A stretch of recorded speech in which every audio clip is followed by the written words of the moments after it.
Hey guys, welcome back to another episode of the Mind Muscle Connection podcast. Today is a solo topic, and I want to dive into the concept of metabolic flexibility, what it is, and why it may be hurting your body comp and performance, and the two different avatars that you'll see, right? Because just because you lift and work out regularly doesn't necessarily mean that you have good metabolic flexibility. We'll go over some things that show that you may not be metabolically flexible, and you're gonna know based on what you've been doing and also symptoms. You're not going to have to go diagnosis with anything. We're going to go off of a biofeedback symptoms based approach here with us. First, so before I dive into that, if you want a little bit more overview of body recomp, what it is, how to do it, the 10 things you need, the two different types of body recomp, then my free checklist is for you. And the link to that is in the show notes. So make sure you go check that out. And that will give you a good base of really what body recomp is all based on and what is important for it and what's not, especially if you're over 30. I think it's definitely important to go check that out. So with that out of the way, let's dive into today's episode. So first, I got a new podcast mic here. So hopefully it sounds a bit better. I'm really excited about this mic. This was one that was a little bit more expensive, but I've heard good reviews on it. So looking forward to testing it out. And the last one was okay, but I did what it needed to, but it just timed out great here. So hopefully it sounds better. We'll see afterwards how it sounds. So cool. So let's dive into it. So if you're someone who's your body comp's not changing like you want, but you're doing the work, right? You're doing the things, you're tracking, you're exercising, and it's still not changing as you want.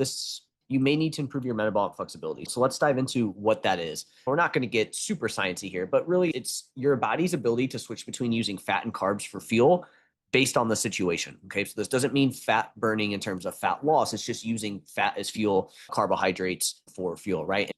Ideally, what we would want is you want to have the ability to switch between two. It's not that you necessarily want to have one or the other, and it's not that one is better than the other, but you want to have the ability to switch between the two. When would we want to utilize carbohydrates more? When we would want to use carbohydrates for energy for more higher intensity things when we're actually doing activity. And so we want to be able to use it for that. And then from there, the rest of the time, we want to focus a bit more on using fat as fuel. And this is for a lot of people that are not able to do that, right? They're not able to use fat as a fuel source as well. And again, it's going to be based on our metabolic, it's going to be based on our choices, habits, and lifestyle, but we also are going to lose it as we age. So it's important that we train that system to be able to get to that point. And if we can do this, like if you're not metabolically flexible, energy is going to be off, hunger could be off, training performance could be off, and body comp can take a hit, and it can just be tougher to change your body composition when we are not metabolically flexible. And it really can feel like body comp changes is an uphill battle. And so if you feel like you have to work really hard for fat loss, like this could be something that you need to potentially look into. But then also on the flip side, if you're in a building phase and you're finding that maybe now you're starting to use more, or you're just not gaining muscle as well as you were, and maybe it's a little bit more fat than you want, again, this could be a sign that we need to improve our metabolic flexibility. Again, we're going to talk about what that would look like and how we do that. And just increasing or decreasing calories or training more isn't going to be the only answer. So just decreasing calories may not be the answer. Just training more may not be the answer, right? We need to be strategic with what we do. And basically, we don't just want to blindly train more or eat less to improve our metabolic flexibility, right? It's going to be based again on where you're at. As I said, there's two different avatars here.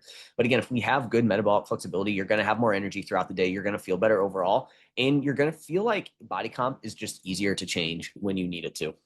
But like I said, the important part is that there's going to be two different ways that we can lose our metabolic flexibility. Just because you're lean or again, you work out a lot doesn't necessarily mean you're going to have good metabolic flexibility. So again, if you're someone who maybe you do train, but you're having these symptoms where maybe you don't have as much energy as you used to. Maybe when you eat, you get hungry relatively quickly, or you crash after eating, right? Or you get very hangry, or anytime you train, if you don't eat anything right before, your workout performance suffers, right? And you just feel like your body comp, it's just an uphill battle, right? Like it's not that you can't necessarily change it, but you have to work extra harder to see any sort of body composition change. But again, to sum this up, like at rest and during lower activity, we want to rely more on fat for fuel. And then during higher training, we want to use a little bit more carbohydrates as well too. And so that's going to be a benefit of good metabolic flexibility. And that switching ability is what allows someone to have stable energy throughout the day, train hard without crashing, recover well, lose fat without constantly dieting harder, and building muscle with not feeling like you're gaining a ton of body fat in that process. So let's talk about the two avatars here that we commonly see. Okay, so we have avatar 1. So poor metabolic flexibility signs for avatar 1. This is going to be your I labeled this as like high energy take plus high carb person. Okay. So this avatar can be broken down into two subcategories, right? So the first one is the person who hasn't been focused on good nutrition and training habits overall, right? That person's going to be, they're going to have poor metabolic flexibility. This is the person that maybe you took time off from training, you haven't trained for a while, you just haven't been eating like you normally do. Or if you're listening to this podcast, you probably have worked out at some point in your life. You take the general population and what most people in the Western world or just in general, right? It's, hey, you're not focused on your nutrition at all. You're not focused on training at all. You don't do anything. And again, those people are going to be metabolically inflexible. That makes sense. So that is one subcategory. But here too, the second person is probably going to start to fall in line a little bit more with people who do listen to this podcast. And this is going to be the person who does work out, but maybe you skip cardio. Maybe you don't move much outside of the gym, right? It's like you train hard for an hour a day. Maybe you do like your hard training session, but then you get 4,000 steps a day.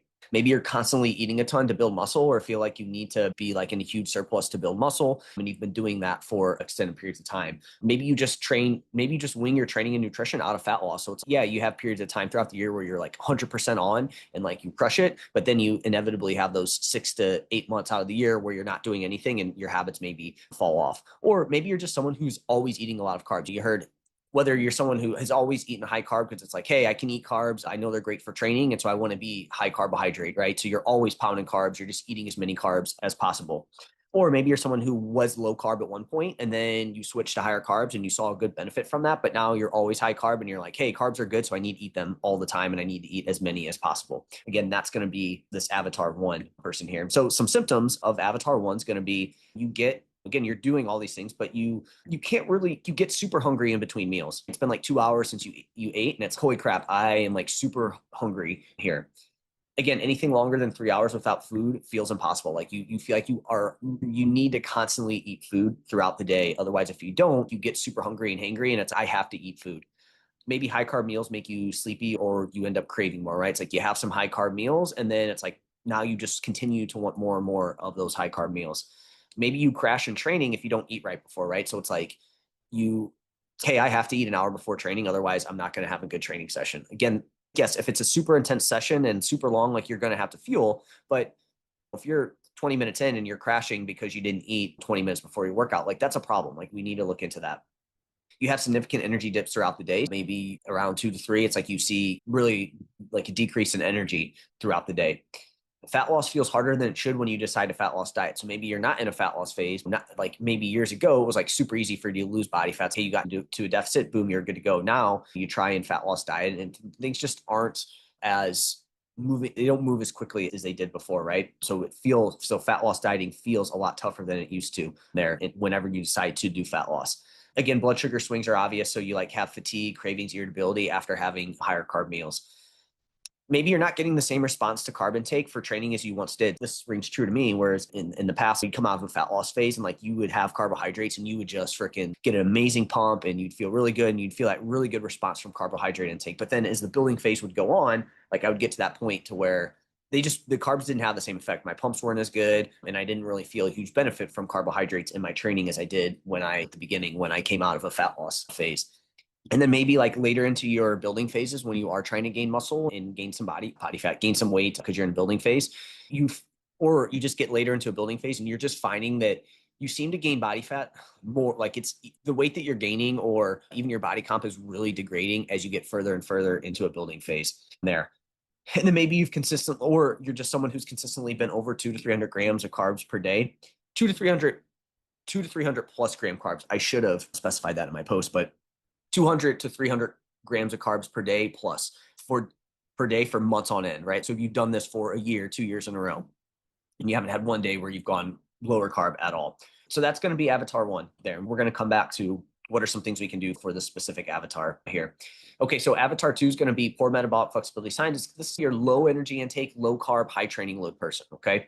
So this is someone who you obviously work hard. Like your issue is not that you don't work hard enough, but you tend to think that is a problem. Oh, I just need to work harder. I need to do more. And so this avatar is a person who tends to skip meals, eat very low calories all the time, especially like carbohydrates. They're really afraid of carbs. And in most cases, this person also works out a ton, but in some cases they may just try to restricting their food. I did not say that very well. They may just try to restrict They're just trying to like basically restrict their food, their way to fat loss. So it's, hey, I'm just slashing my calories. I'm just eating less. I'm not doing any exercise. I'm not doing anything. I'm just trying to eat less to fat loss diet. Maybe you work out a little bit, but it's like you're mostly just trying to eat very low calorie to lose weight there. Again, in this situation, like I think some of these avatars may potentially overlap, right? Where you have the person that is overweight and then they don't do anything and then they really try to just restrict food intake and they're not like exercising or anything like that, right? So that's kind of what this avatar looks like. This is someone who's really restrictive, also exercises a ton in most situations. They skip meals, right? So again, this is the person that, hey, they're doing the things that they think they need to be doing, but you might be still metabolically inflexible here. So again, you're fit, but you feel wired and tired, right? So it's like you're fit, maybe like you exercise and train, but you just know you don't feel as good as you could. Sleep is lighter and consistent. Your resting heart rate runs higher than usual, right? So it's like, hey, you work out, you do all these things, but your resting heart rate's a little bit higher than we would think that it would be, right? Again, you're typically looking at people that are probably above 60 to 70 beats per minute there. Glucose is elevated even when carbs are low. So if you get your blood work done and your glucose comes back on the higher end still, even though you're eating low carbs, again, a sign that you're metabolically inflexible here. You crash after hard training days. So it's like you have training days and it wrecks you for multiple days. Your hunger signals feel all over the place. So again, you might be fit, but your hunger is all over the place. You rely heavily on caffeine to feel normal. And then despite lowering calories and training harder, like nothing changes. So it's like you're really decreasing all these things, but nothing is changing. And you've consistently been under 100 to 200 grams of carbs for as long as you can remember, right? So it's, hey, you've always eaten super low carb, at least for as long as you can remember here, right? This person, again, typically, I wouldn't say obviously when we take avatar one, you're looking at body fat ranges that are going to be a little bit higher in most cases. And then on this one, you're typically looking at body fat percentages that are going to be a little bit lower or like poor lean body mass, like low lean body mass there. So it's like low body fat or decent amount of body fat, but like low muscle mass, I would feel would be this person here as well too. So that's the second avatar. Okay. So if any of those things feel like you, then and again, you may also get to the point to where like hunger signals are all over the place. So you may find that you need to eat regularly as well too here in this situation. So like you need to eat after 2 hours. So same thing would be true here, right? And it's, hey, fat loss is still, body comp is still not changing despite working hard and everything like that as well too here in this situation. So again, why does this matter? Both versions lead to unstable energy, poor appetite control, worse recovery, stalled fat loss or muscle gain, inconsistent training performance, and worse overall metabolic health. The second person here, it's like their metabolic health, even though they're exercising it a lot, maybe they're eating super clean, eating low carb, like their metabolic health could go down the drain because they're not metabolically flexible here. And it's going to be a little bit more stress driven for that person. But either way, it's going to be a tougher time changing body comp, no matter what, across the board, right? But the fixes are going to be a little bit different in terms of what we're going to do here for this person. So again, if you fall under any of these symptoms, like again, some of these could be with the hunger, could be as simple as, hey, we need to improve our meal timing, right? We need to improve our food choices, which we'll talk about. Food choices do play a role in here, right? Even if you are tracking calories and macros, like food diet quality is going to be huge for both of these people.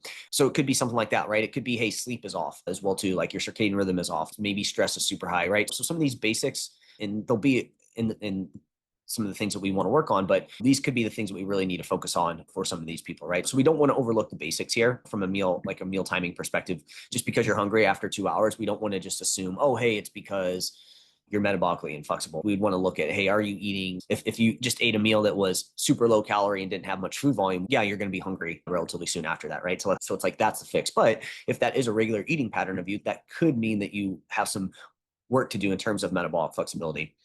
All right, so how to improve it? I think first it's important to note that not everyone needs every single tool that I'm about to talk about. The goal isn't to do everything, it's to use the right tool for the pattern you're in. So there's going to be a little bit of the pattern recognition here of, hey, this is where I fall. And maybe these are things that I haven't done recently. Because I think that's the thing, like people hear that you're going to hear this and be like, oh crap, I need to do all these things. And it's like, no, you need to do the thing that is your biggest bottleneck, that is something you haven't done. All right, so let's talk Avatar 1. So first for Avatar 1, the first thing we want to do here is we can improve our carb quality. So just because you've been eating high carb doesn't necessarily mean you need to go low carb now to improve your metabolic flexibility. It could be as simple as, hey, we need to improve our carb quality, right? And right there, as I talk about, improving that is going to lead to now you might have more stable hunger overall, right? So again, we can improve our carb quality here, and that's going to be a huge piece of the equation for this person. And what I mean by that is if your diet consists of bread, Skittles, cereals, right, and that's all that your carbohydrate intake is, we obviously want to improve that. We want to get maybe a little bit more oats in there. We want to get a little bit more fruit, a little bit of veggie, beans, stuff like that. We want to get some more nutrient dense foods in there, maybe some sweet potatoes, right? Versus, like I said, just those kind of quick digesting carbohydrates. So again, if that's you, it's like, yeah, actually, I'm deep into a building phase and I've had a lot. That's kind of what my carb intake is made up of. All right, then we found what you need to work on. Next, add in cardio, right? Low or high intensity, 1 to 2 of these lower intensity ones, fasted potentially, right? Depending on what you're doing. If you've always done just like low intensity cardio, like super long sessions, maybe you add in one higher intensity session and then maybe one of those lower intensity sessions you make fasted, right? You do that session fasted there. But if you're not doing any cardio, we definitely would want to add that in. I like to have clients do, one interval style session and then 1 to 2 medium intensity sessions. And again, if you're someone that's having these symptoms or some of these things that we talked about for Avatar 1, you might benefit from having one of these sessions be fasted as well too. Increase movement and steps, post-meal walks, less sedentary time overall. Looking at your movement, like if you're someone who you look and yeah, I've been at 6,000 steps per day on average. Hey, I think we have a lot of wiggle room here to bump you up to 8 to 10K. And that can be the thing that you need to work on there. And then even doing like adding in post-meal walks. So maybe you're getting 8K steps, but it's actually one of my meals is not like after I eat, I just sit and I don't do anything. Maybe you need to add in a post-meal walk, and that could be something that helps. Improve our carb timing. So more around your movement, more carbohydrates around your movement versus when you're not active. And then earlier in the day as well too, if you're finding that a lot of your carbohydrate intake is later in the day, bumping that up a little bit and earlier in the day can be helpful from this standpoint. So a few things that we can obviously do from a carb standpoint in terms of quality and timing is going to be huge in this situation, right? Because again, you take this person, maybe it is someone that's been in a building phase for a while and you've gotten sloppy with your carb intake, carb quality. All right, improve that. But then also you look and say, yeah, my timing actually hasn't been really great. I'm starting to eat a lot more food at night because it's hard for me to hit my calorie goal of 3,000 calories when I'm playing catch up the whole day. And so then you have 2,500 of your calories later at night. Improve overall diet quality. It goes back to carb quality, but improve overall diet quality, making sure that you're getting enough protein in, improving your fat quality sources as well too.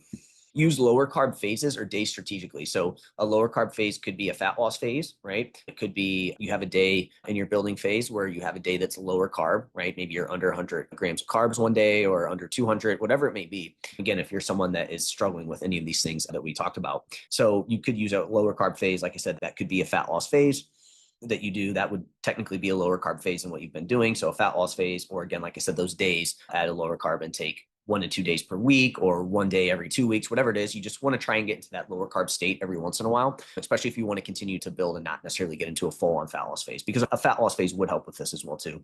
Lift consistently. So make sure you continue to lift. Like that's super important. Work up to moderate fasting windows, right? So we're looking at working up to 10 to 16 hours per day, depending on your state and goal. You can go up to even like a 24-hour fast every once in a while. Again, I would do those very sparingly, but you could potentially get up to that. But I think you could get a lot out of just going up to 10 to 16 hours, depending on your state and your goal, right? Like where you're at. But the main thing that we want to do here is we just want to make sure we're not eating throughout the entire day. You're just always eating all the time. Hey, try and work up to a fasting window, right? And again, if you've been higher carb intake for a while, you're not necessarily super lean, like pushing more of your food up earlier in the day could be super helpful as well too. So if you decide to fast, make it more from like your eating window is 8 a.m. to 4 p.m. or something, or 8 a.m. to 5 p.m. or 6 p.m., whatever it may be, right? But you want to try and do it earlier in the day. And then again, try and get it around your workouts as well too, if possible. But working up to a fasting window is going to help you be able to get to that point to where, again, we're going to work up to it. So if the only time you're not eating throughout the day is when you sleep, and then the rest of the day, the 16 hours you're up, you're literally just eating meals, obviously not the entire time. Maybe when you first wake up, you're not eating. You wake up, you eat 20 minutes, and then you eat all the way up until 20 minutes before bed, right? That's what we're talking about here. Again, it can be, even if it's small meals, you're just constantly always eating throughout the day. Again, working up to a window of, okay, so maybe you just do 8 hours fasted, right? Work up to 10 hours, then work up to 12, then work up to 14, and then potentially working your way up to 16 and doing that maybe once a week, once every other week or something like that could be super helpful there. And then maybe your eating window is normally now just 8 to 8 or something like that. And that's what you're always doing. Or maybe it's 8 to 6 and that's what you always do. And then maybe 1 day a week or 1 day every other week, you do maybe a longer fast up to 16 to 24 hours or something like that. But again, I think that's going to be super helpful for this avatar. And then improve your circadian health and manage overall stress load and stress management, right? Because if we improve our circadian health, like that's going to help. You're going to get better sleep. You're going to get better quality sleep. That's obviously going to help with your metabolic flexibility. And then we talk stress too. High stress can hurt your metabolic flexibility as well too. So we definitely need to manage those things in this situation. Okay, so let's talk Avatar 2 now. So again, that was Avatar 1. A lot of this is going to come down to doing more, like doing some cardio if you're not doing that, getting more movement overall. It's going to be, hey, let's shorten the time that we're consuming food, right? Let's not eat food all the time, and then improve your carb timing and quality. And that's really what we can boil that down to for Avatar 1, right? Somebody that's been consuming a lot of food or consuming enough food, or they're at higher body fat percentages, like I said, for the most part. Again, you could have someone with low body mass here in Avatar 2 with high or low lean body mass with high, but being like a moderate body weight BMI for them, right? That like Avatar 2 could fall into that, even though they're not necessarily like super like shredded or lean on there. Because again, Avatar 2 is going to be more that stress from a diet standpoint, a nutrition micronutrients standpoint, or like a low calorie intake or high movement with a low calorie intake, right? So they don't necessarily need to be lean, but a lean person could fall into this too, right? Because they're going to fall into that category of that low calorie intake, high exerciser. So it's less body fat and more like the things that you're doing there. And again, this is more like stress driven from a lack of energy, essentially, right? A lot of demands on your body. Whereas the other one is the Avatar one's typically going to be more of a, it's typically going to be more of a high energy, like a high energy stress, essentially. Just due to two different ends of the spectrum. All right, so Avatar 2, add more carbs back in, right? Because one of the hallmarks of this person was, hey, they've always been super low carb. So add carbs back in, especially around training. If you're going to add them back in, add them around training. It's going to help your training, right? Because again, that's going to be one of the main things with this person is you'll see training decrements, like we said, because you feel like you need to eat carbs all the time in Avatar 1. But Avatar 2, your training performance is probably impacted because you just don't ever fuel your body for training, right? So adding more carbs back in, especially around training, can be super helpful here for this person. Again, same thing here. For this avatar, we don't necessarily need to do every single one of these things. It's important to figure out what your limiting factor is, right? Because the next one that I'm going to say here is improve your carb diet quality. You take the person that's super lean, high energy output, low energy intake, their food choices are probably going to be like quote unquote health foods, right? So for them, you may not say to do that. For them, it may be, hey, let's get some more like moderate quality carbs in for this person, right? But let's definitely get more carbs in general. But again, you take that other person that I'm talking about, that's maybe they are like low to moderate BMI. They're not in like overweight range, but they have low muscle mass, right? Like that person, you're probably going to want to improve carb and diet quality for that person in general, right? So it's like, if you are going to add carbs back in, yeah, maybe don't make it all high fat, high carb foods like cookies and cakes and, like we said, cereals and candy and stuff like that, right? Make sure it's good quality carbohydrates, oats, sweet potatoes, things like that, fruit. And then we want to, so again, improve carb and diet quality. And again, this could be like this person, when I say improve diet quality, this could be a person that maybe has a lot of kind of quote unquote low fat foods, low calorie type foods, or artificial like foods that are going to help them fit their macros essentially. And that's all they have. So it's like a lot of nut butter, a lot of nut butters. Not that there's anything wrong with nut butters, but that's where their fats come from, right? Like none of their fats are from like avocado or fish oil or anything like that.